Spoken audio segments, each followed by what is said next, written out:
Welcome to another Let's Play of the Final Fantasy Pixel Remaster, and this one is actually going to be a modded playthrough. This is going to be closer to the NES and PlayStation versions. This is using the PlayStation difficulty, but pretty much as close to the original NES as we can get. And I'm going to talk about things as I get to them.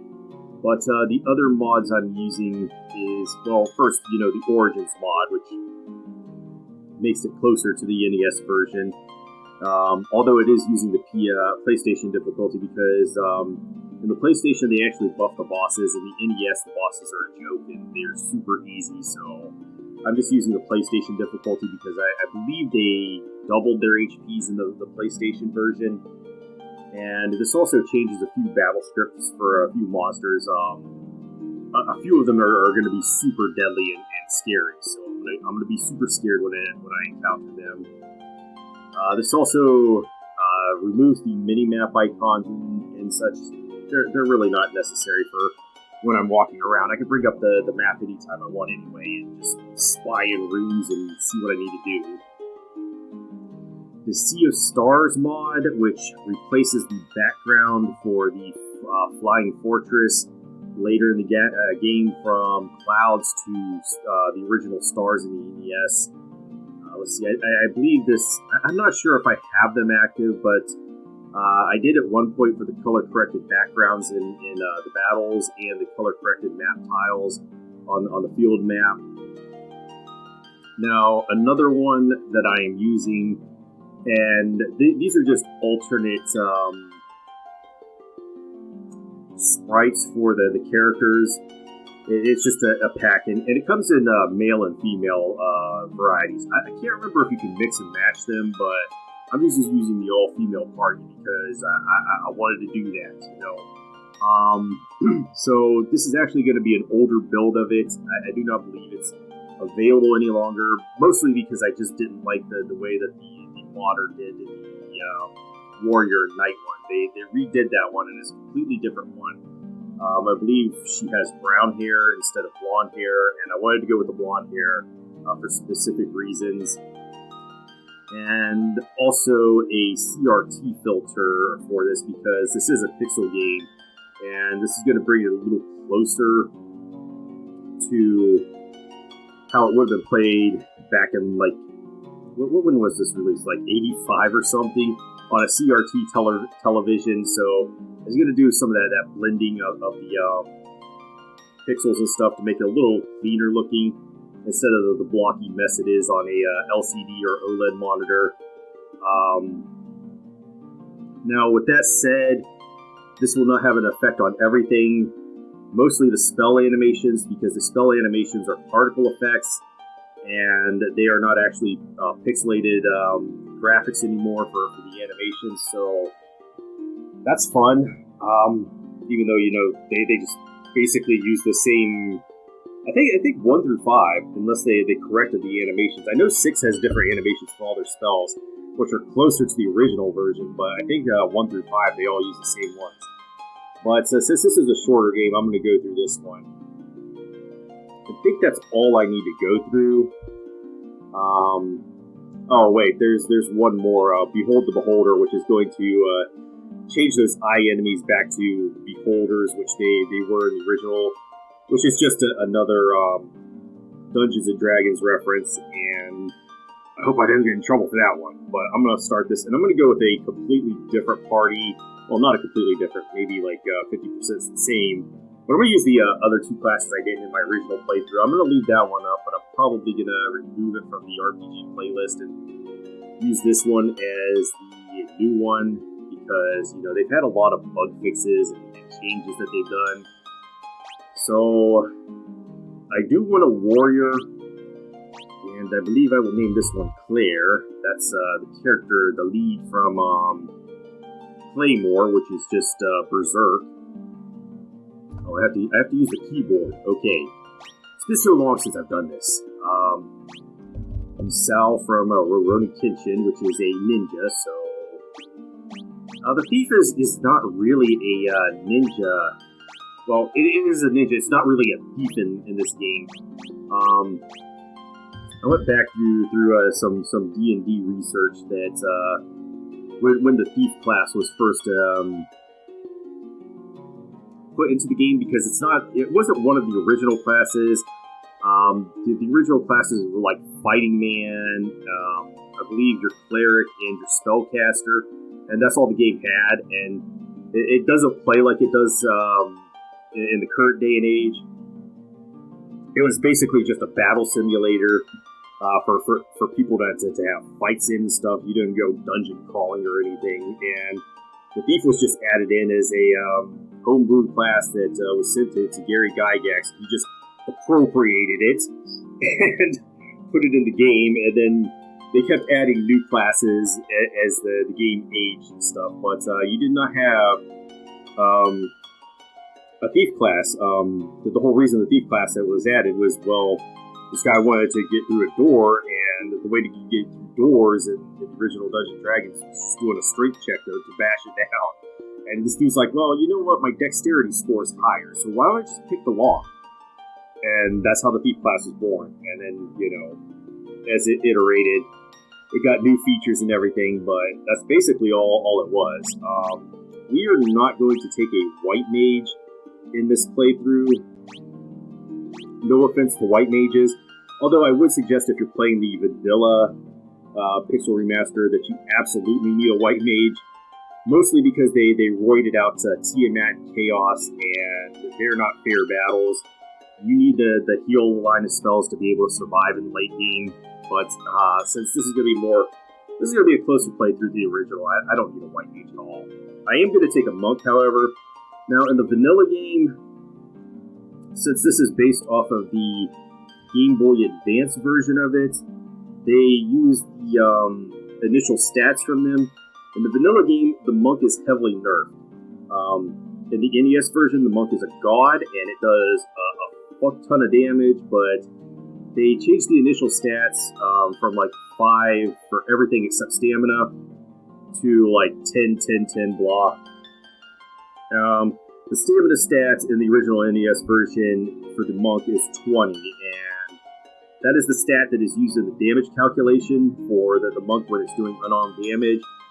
But since it's nerfed down to like 10 or 5 or something, and they give you more strength, the strength is completely useless for a monk. Doesn't really matter. Well, maybe I shouldn't say that, but the bigger stat is the stamina stat. That most of the damage is calculated from that. So, nerfing the stamina stat, I did do a test run of the vanilla game with a monk, and the monk sandbags until around level 40, where the monk finally catches up in stamina and is able to do good enough damage to be a competent addition to the team. But at that point, the game is mostly over, and they've just been dead weight for the entire playthrough. So this is actually going to fix it, and our monk is going to be far more competent because she's going to have a 20 stamina stat, and I don't have the damage formula right in front of me, but I can just guarantee you having higher stamina with a monk is just what you need to go with. So we're going to have Chun-Li here, and we're also not going to go with a black mage. I used a white mage and black mage in my original playthrough, so we're going to go with the red mage here, and this is going to be Vanessa from Black Clover. So this is going to be the party I'm going to go with. Yeah, I think I can just talk about stuff as I go through the game.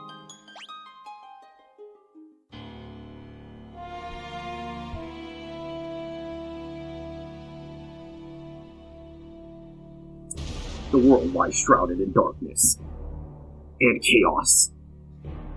Can't forget the chaos.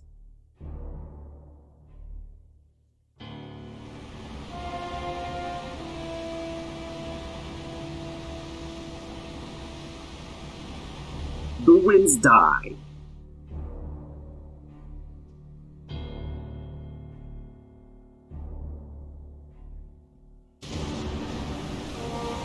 Yeah, that is really dark. The seas rage. Ellipsis.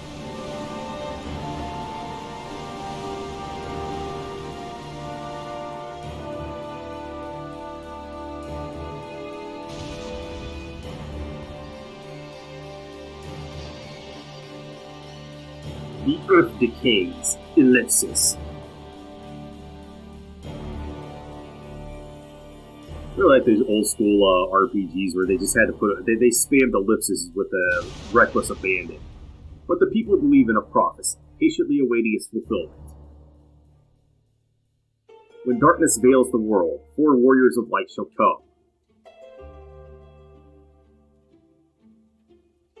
After a long journey, 4 young travelers did at last appear. Ellipsis. Ellipsis, and in the hand of each was clutched a crystal.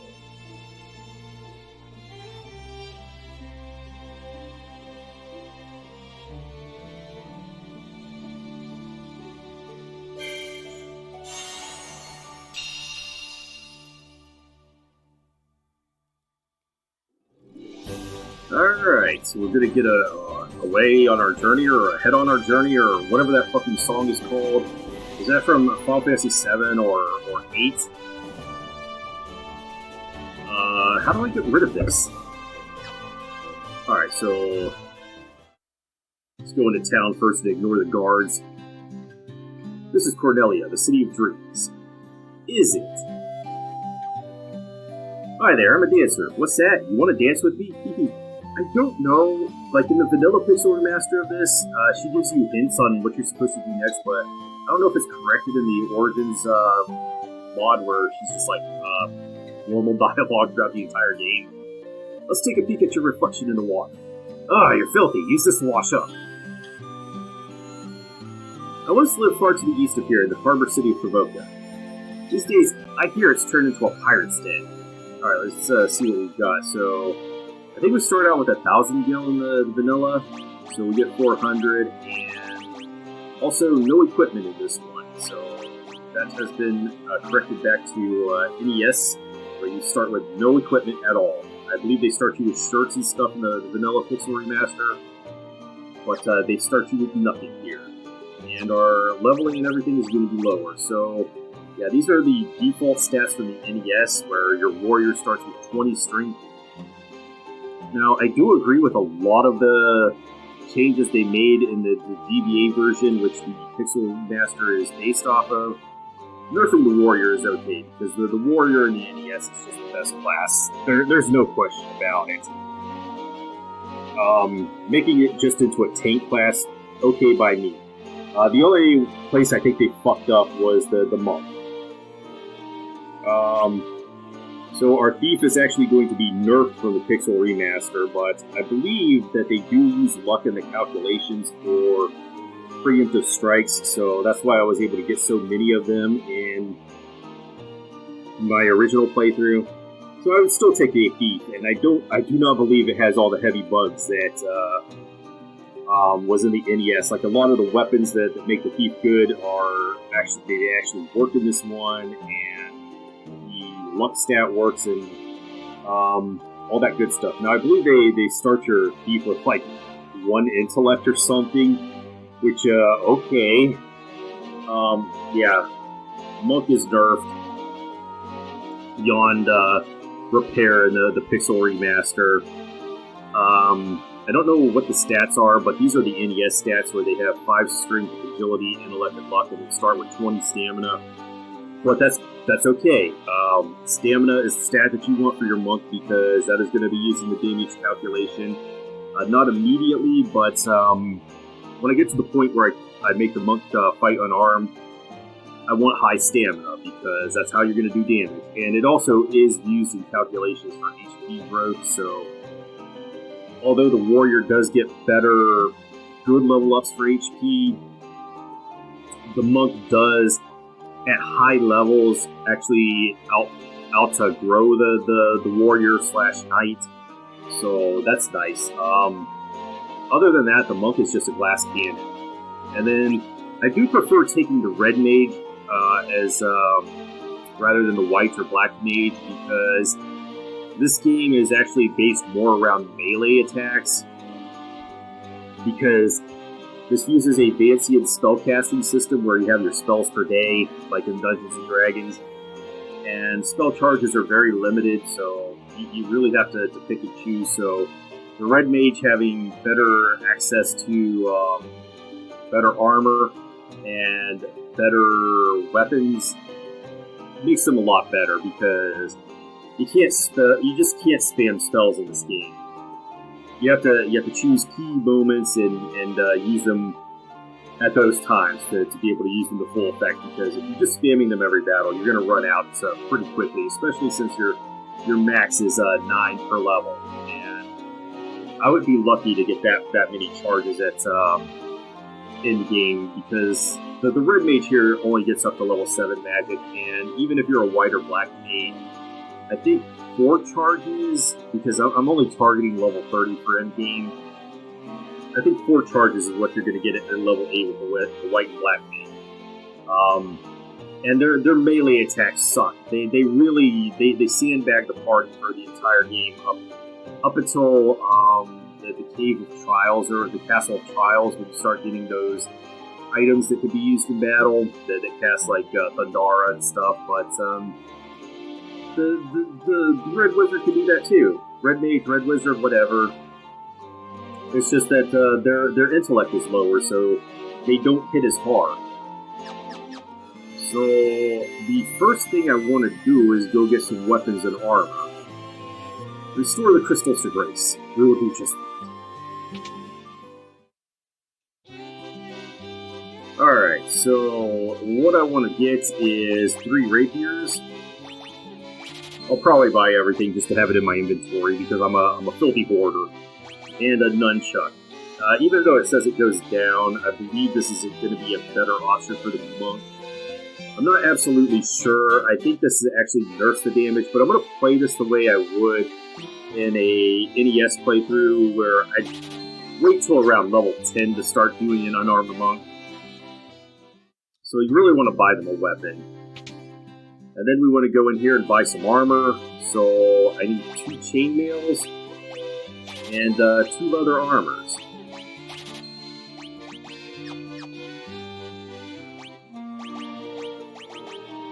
Alright, so we want to give our warrior a rapier and some chainmail. And we also want to give you a rapier, and we want to give you some leather armor. I believe the evasion stat is closer to what it really should be out of 100% in this version of the game, because in the original NES version, it's actually out of like 255, so or 256 or whatever. So the evasion values, I think, closer to what they're actually going to be. And wearing most armor, they have a weight value. So this has a weight of 8, so this is going to penalize your evasion by 8 points. So the monk is a special case where if you fight unarmed, you're going to get a better attack, and your defense is 11 for whatever reason. I don't know how they're figuring out the calculation in this game, but your defense with the monk in the NES version is actually based off of your level.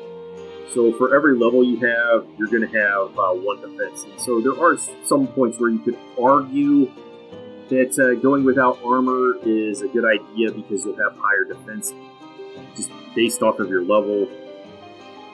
You know, if you're like level 25 and your defense is only 15 with armor on, then you take less damage by going without armor. But at the same time, if you go without armor, you don't have any resistances that come with those armor, especially later in the game. So I don't want to do that. Also, monks are the only class that cannot wear a shield. There's a shield for mages, so they have the lowest absorb out of any of them. Well, defense, as they call it in this one. But it's okay, because I'm just going to put them in the back row where they're going to take the least amount of damage. So I actually do want to change my order here to put my red mage up in the second position, because the positions do determine who's going to get attacked. Position 1 gets 50% of the attacks, position 2 gets 25%, and 3 and 4 get 12.5%. So just keep them down here where they're getting tagged less. So, and okay, so I guess I will go over magic. Oh, please, you must rescue the princess. No, I don't. Sage Lucan says something about finding the Crescent Moon, then he just up and left town. He's like, I'm getting the hell out of here.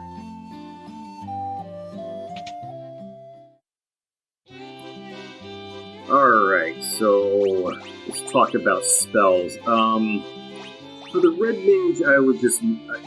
there's no reason to pick up Fire or Thunder. Now, there are 8 elements in this game. Fire, Cold, Lightning, Poison, Time, Earth, Spirit, and Death. Fire, obviously a fire. Your damage spells are mostly going to be under Fire, Cold, and Lightning. Poison... There's a few attacks that do poison damage, but poison is mostly, you know, a status effect. You get hit with it and you're poisoned. Time... There's a few spells that are under time, like Slow and Haste.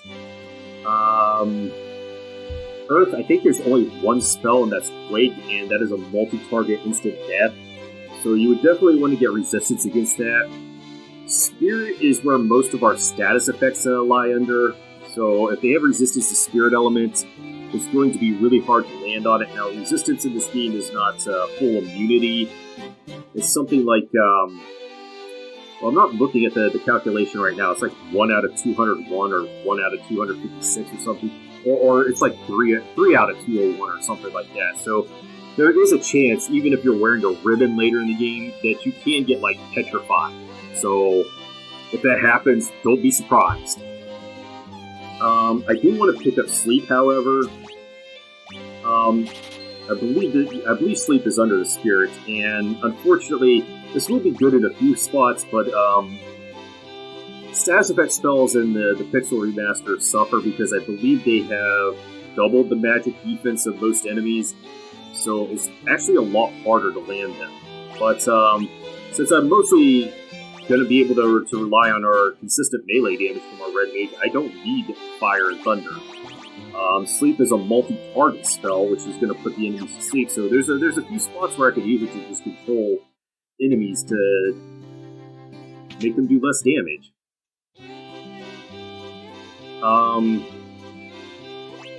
Okay, so yeah, also, there's no point in picking up Cure, because this is relatively just like a potion, so I'm just going to be spam buying potions anyway, so I don't see any point in buying Cure. Dia you cannot get as a Red Mage. This is a White Mage exclusive spell, so you can't even bother with that. Protect. I believe I'll pick up Protect because there's a few places. This is a +8 to defense to be targeted at anybody. I guess you can't pick this up either, so I'll pick up Protect and then probably Focus. I don't remember what Focus does, but mostly when I'm building a Red Mage, it's like status effect and buffs and debuffs and stuff like that. But I would need money for that.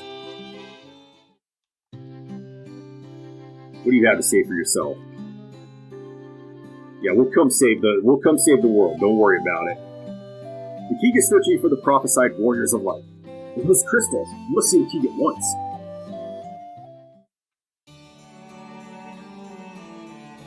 Welcome, travelers. I'm told you carry crystals. Is this true? Nope. It's just as Lucan's prophecy foretold. When darkness veils the world, 4 warriors of light shall come. Your Majesty, we cannot be certain that these are the warriors foretold by the prophecy. He's a hick. Yeah, he's a hick, Kingsler. Yet they stand before us with the crystals. I cannot dismiss this as mere coincidence. Crystal Bearers, there's a task I would ask of you. Will you rescue my daughter Sarah? Why? We're just here to kill chaos, man. I don't know what the hell you're talking about. Garland, a knight once in His Majesty's service, has abducted Princess Sarah. I ask for your aid in the name of His Majesty, the King of Cornelia. Garland has taken refuge in the Chaos Shrine, which lies to our north. Of course, we did attempt to save the princess ourselves, but Garland is the finest swordsman in the kingdom. We have none who can match him. I've heard that you wish to journey to the continent to our north. The bridge leading north was lost long ago, making passage impossible. If you could rescue Sarah, I will have the bridge rebuilt as a token of my gratitude. Go now, warriors of light, and do not fail me. I'm totally gonna fail him. The warriors of light have come at last. How long we have waited for this day to come. Garland is no longer the man I once knew. I beg of you, please return my daughter to me quickly. The dancing girl in town knows many odd bits of information. If you find yourself astray, try talking to her. She may know something that can put you back on course.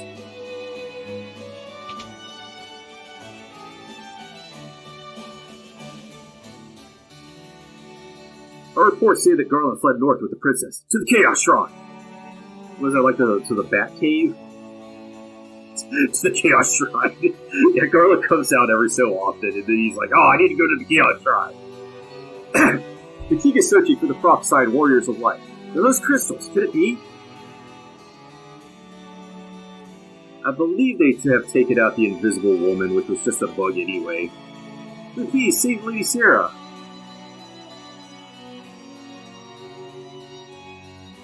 Garland was once the greatest knight in the kingdom, but power consumed him and he lost sight of who he really was.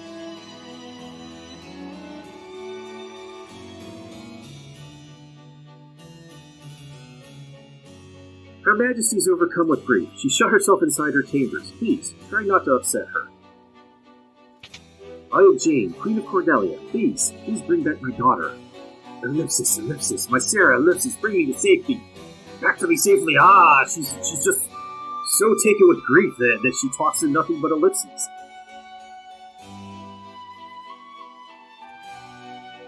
Yes, we are the warriors of light.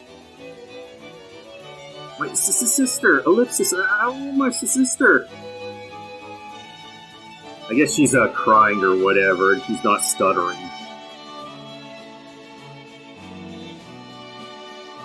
They could have put like cry emojis inside the text box, couldn't they?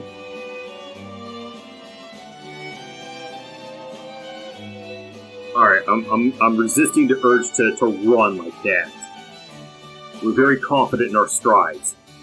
Our ancestors sealed weapons within this treasure room 400 years ago. Ellipsis, it's very mysterious. Then they gave the key to the Elf King to hold until the coming of the Warriors of Light.